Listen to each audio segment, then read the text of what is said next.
Sumasampalataya kami, O Diyos. Ito ay dakilang awa at pag-ibig mo sa amin, lalo na po sa mga ikinakasal. Kaya kami napaawa sa iyo. Pakinggan mo sana ang aming mga panalangin. Tanggapin ang aming mga pagpupuri. Mapagingdapatin ang aming pasasalamat. Maging kaluguran sa iyo. Magdulot po ng kaaliwan sa iyong pangalan.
Kakilala kami ni Rose sa isang park sa Kalayaan.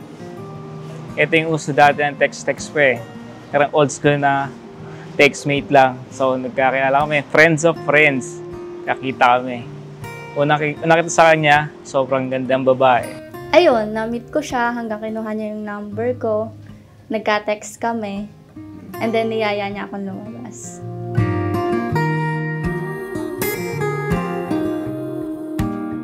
Pagkakita ko sa kanya, iba yung naramdaman ko.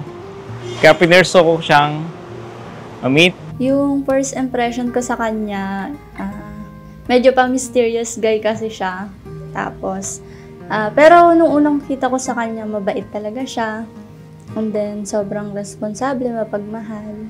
Hanggang doon na nag-umpisaan lahat, hanggang sa umabot kami. Boom! Eto na. 6 years.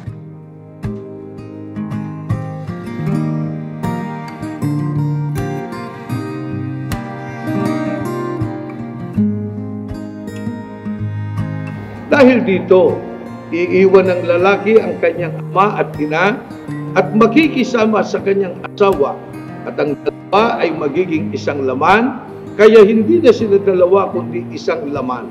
Ang pinapagsama ng Diyos ay huwag papaghiwalayin ng tao.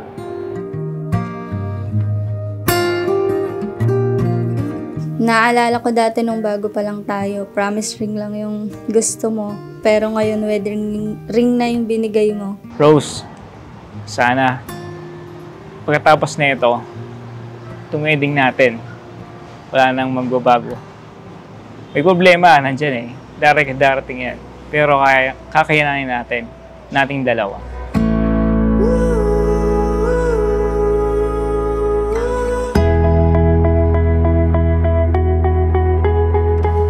Nangangako ko, love, na simula sa araw na to, magpapasakop ako sa'yo bilang asawa mo. Pagsisilbihan at aalagaan, mamahalin ka araw-araw. Ngayon, nagpapasalamat ako. Ikaw na ang naging partner ko. At makakasama ko habang buhay. Pinapangako ko sa'yo na hindi magbabago ang aking pagmamahal. Ako pa din yung gwapo, at machong Kelvin na nakilala mo. Alam ko na simula pa lang to at madami pa tayong pagdadaan ng mga pagsubok. Pero handa akong harapin lahat yun kasama ka. Tandaan mo na simula sa araw na to, may kakampi at katuwang ka sa lahat ng oras. Mahal na mahal kita, Kelvin Mateo Vargas. Good luck sa atin kung ano man naharapin natin. Sa mga susunod taon, araw, or something. Basta tatanda mo, mahal na mahal kita. Walang bago doon.